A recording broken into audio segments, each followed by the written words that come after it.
I think you're really going to like today's program. We're here in Mishawaka, Indiana. This is an established neighborhood, one that many of you would probably know.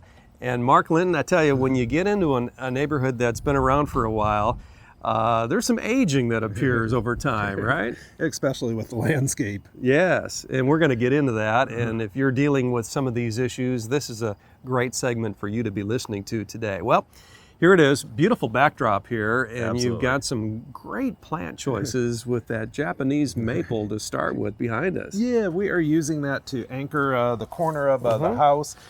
This white vinyl fence was already here, and so we wanted a nice contrast of color.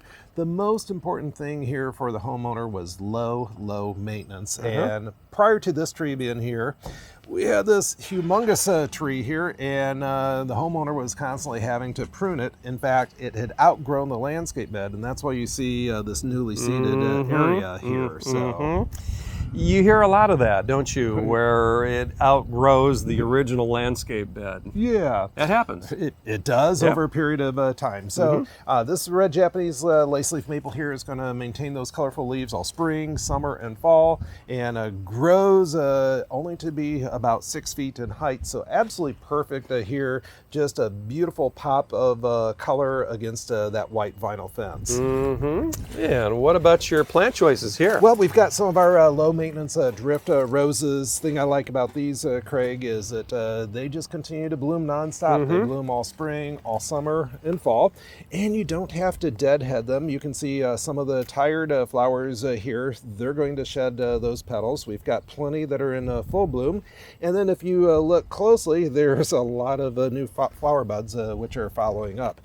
And so these are going to get to be a few inches taller. They'll get to be about twice the width of what you see here, and just require occasional pruning. You got a pop-up drain that you extended a little bit. Yeah, directly behind us we've got a downspout here, and we wanted to get that water away from the house, away from the foundation, and so we've got that going underground, and then we've installed a pop-up emitter, and when it rains and the water goes through there, it pops up and lets that water slowly disperse into the grass, and then it retracts so that when it's time to mow lawn, you're just simply mowing right over the top of it. Mark, you've done a really good job with the sodding here. Any secret, though, to, spot growth here that's going on to make it look just seamless?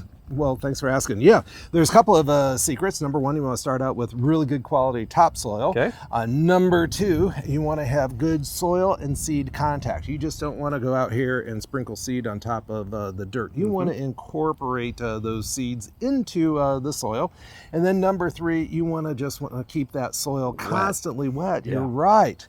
You just don't want it to puddle or start to run off. But if you can water it multiple times throughout the day, just keeping that wet, that is the secret to success. And then finally, we put down a special fertilizer. It's called New Lawn Fertilizer. Imagine that. Yeah. And that sense. helps kick in the new growth to get it established, and it'll blend into the existing lawn. Well, I think you've taught your homeowners well. It seems like everywhere we go, they all listen to you. They do, and they also watch the show. That's right. And so we've got a couple of main features here with the front of the house. Yep. We've got this large bank of windows here, and Craig, we wanted to frame that set of windows, and so we're accomplishing that with this fine line buckthorn.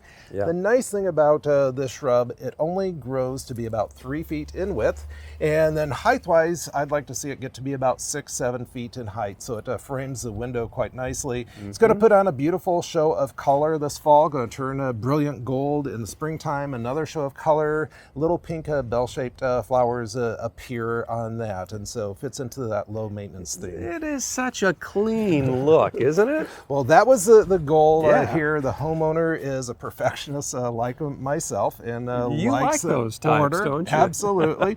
Underneath the windows here, another pop of color. These are our dwarf gold thread cypress. We're going to keep them pruned below the base of the window. I love that they maintain that golden color 12 months out of the year, and how they play along with the hot pink here with the drift roses. I think you might have touched on it briefly, but the ground cover choice here is a little different than what we've seen before. We use washed river gravel quite often. Number one, it's native to this area. Number two, when the color is appropriate, and you see the blue, the gray and the white here, and the washed river gravel has those tones in it, so it blends with the exterior of the siding.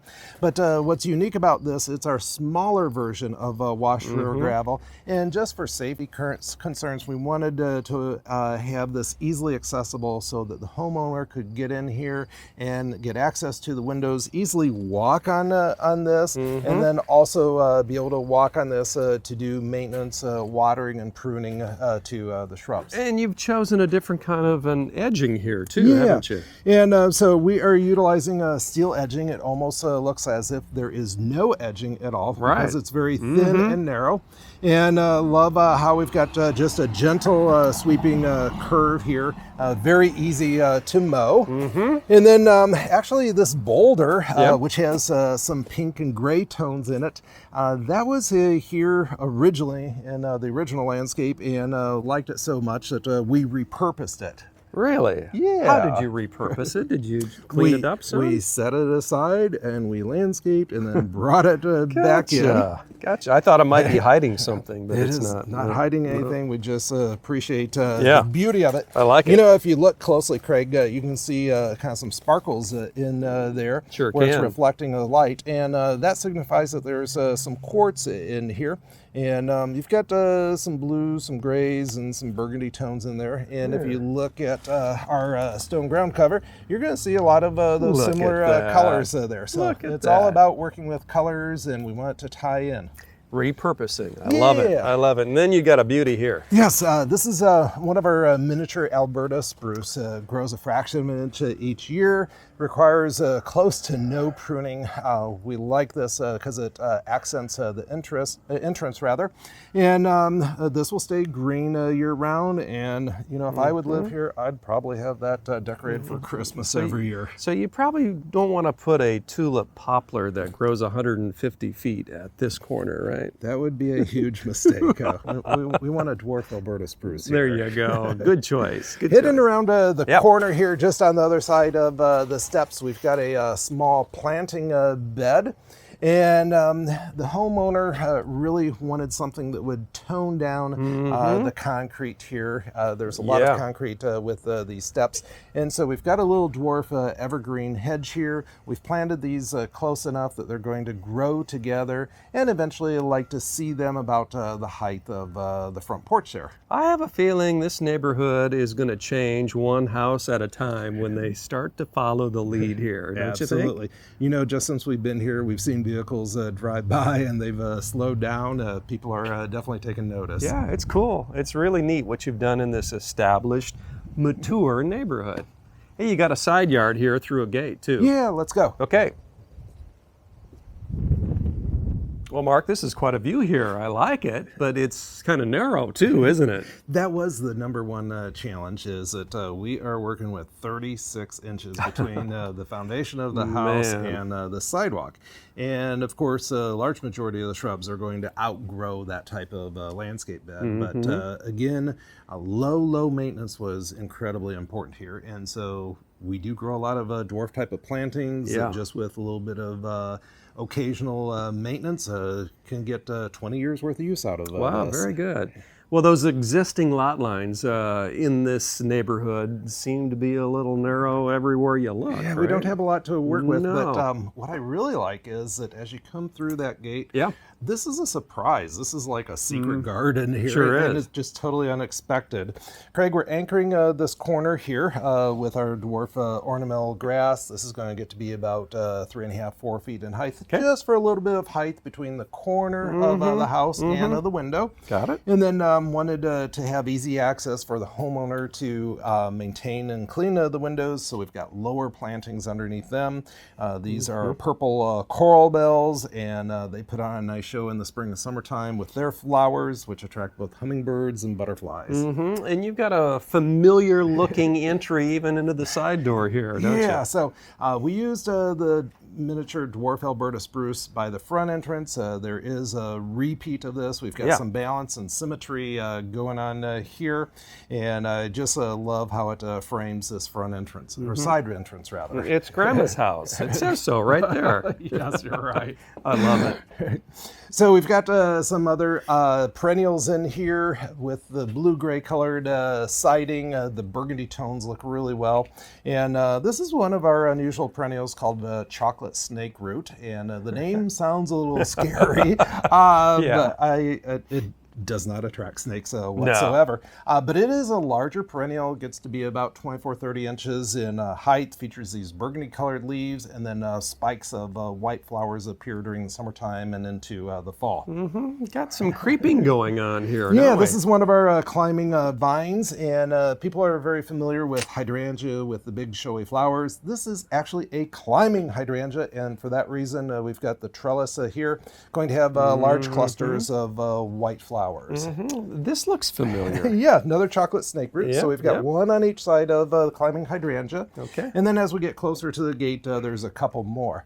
Now we've got this window here, and again, we always follow the architecture of the house, so we don't want anything too tall. So we've got our dwarf compact dense yews just for some fall and winter interest. Nice job. Well, thank you. Well done. If you'd like to find out more about a landscape renovation in your neighborhood to get the neighbors really talking, give Linton's a call. Still plenty of time, right, Mark? Absolutely. Do it today, won't you? Or go online to lintons.com.